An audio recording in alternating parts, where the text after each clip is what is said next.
Assalamualaikum warahmatullahi wabarakatuh. Perkenalkan, kami dari kelompok 4. Nama saya Vina Rizky Fauzia dan teman saya Ainan Salsabila dan Meli Indah Supriyati. Pada kesempatan kali ini, kami akan membahas tentang teori belajar kognitif dan pengaplikasiannya dalam proses pembelajaran. Pada pembahasan kali ini meliputi 1. Definisi teori belajar kognitif, 2. Prinsip-prinsip teori belajar kognitif, 3. Tokoh-tokoh teori belajar kognitif, yang terakhir yaitu penerapan dalam pembelajaran. Langsung saja, yang pertama yaitu definisi dari kognitif itu sendiri. Kognitif berasal dari bahasa Latin cogitare, yang berarti berpikir. Menurut KBBI, kognitif merupakan segala sesuatu yang berhubungan atau melibatkan kognisi atau berdasarkan pengetahuan faktual yang empiris. Teori belajar kognitif merupakan suatu teori belajar yang lebih mementingkan proses daripada hasil belajar. Teori belajar kognitif menjelaskan belajar dengan memfokuskan pada perubahan proses mental dan struktur yang terjadi sebagai hasil dari upaya untuk memahami suatu hal.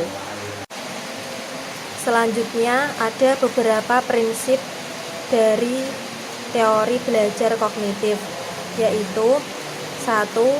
Pembelajaran aktif dalam upaya untuk memahami pengalaman. 2. Pemahaman bahwa pelajar berkembang tergantung pada apa yang telah mereka ketahui. Yang ketiga, belajar membangun pemahaman daripada catatan. Dan yang terakhir yaitu belajar adalah perubahan dalam struktur mental seseorang. Kemudian beberapa tokoh teori belajar kognitif. Yang pertama adalah Jean Piaget.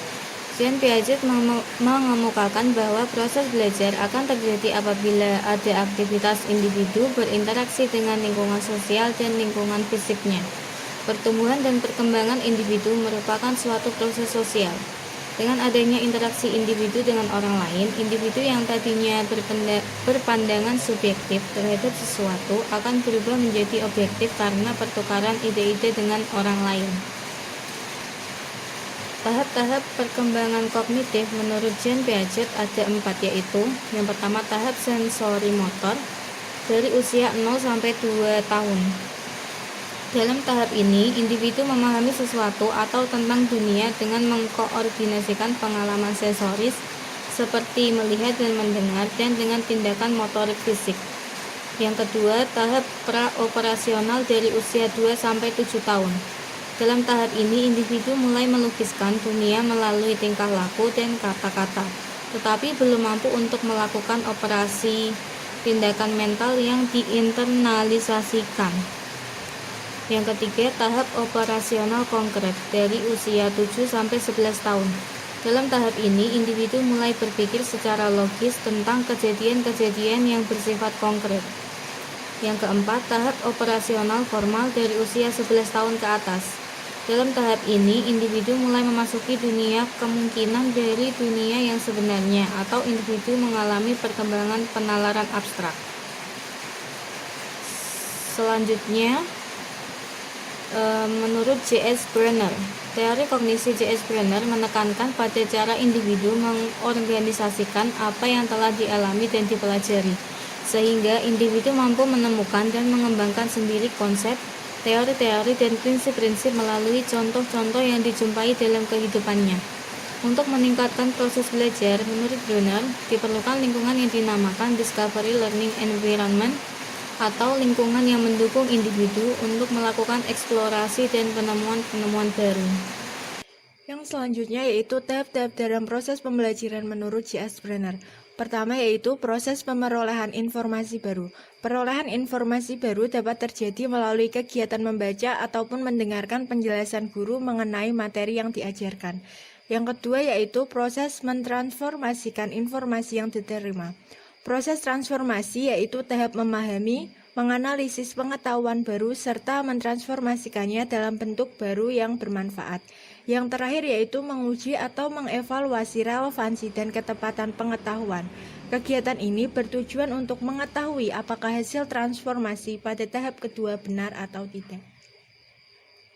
Selanjutnya yaitu penerapan teori belajar kognitif dalam pembelajaran.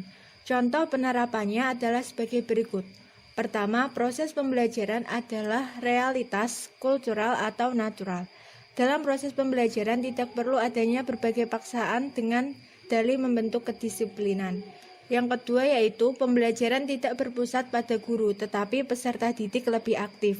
Oleh karena itu, peserta didik harus dibimbing agar aktif menemukan sesuatu yang dipelajarinya. Yang selanjutnya yaitu materi yang diajarkan relevan dengan kehidupan sehari-hari. Dengan begitu, mampu merangsang kemampuan berpikir peserta didik. Lalu, metode pembelajaran yang digunakan menarik dan bervariasi. Dengan penggunaan metode yang menarik dan bervariasi akan dapat meningkatkan minat peserta didik untuk belajar. Yang terakhir yaitu, dalam proses pembelajaran, guru harus memperhatikan tahapan perkembangan kognitif peserta didik. Materi yang dirancang pun harus sesuai dengan tahapan perkembangan kognitif itu. Sekian presentasi dari kelompok kami. Kurang lebihnya kami mohon maaf jika ada kesalahan. Wassalamualaikum warahmatullahi wabarakatuh.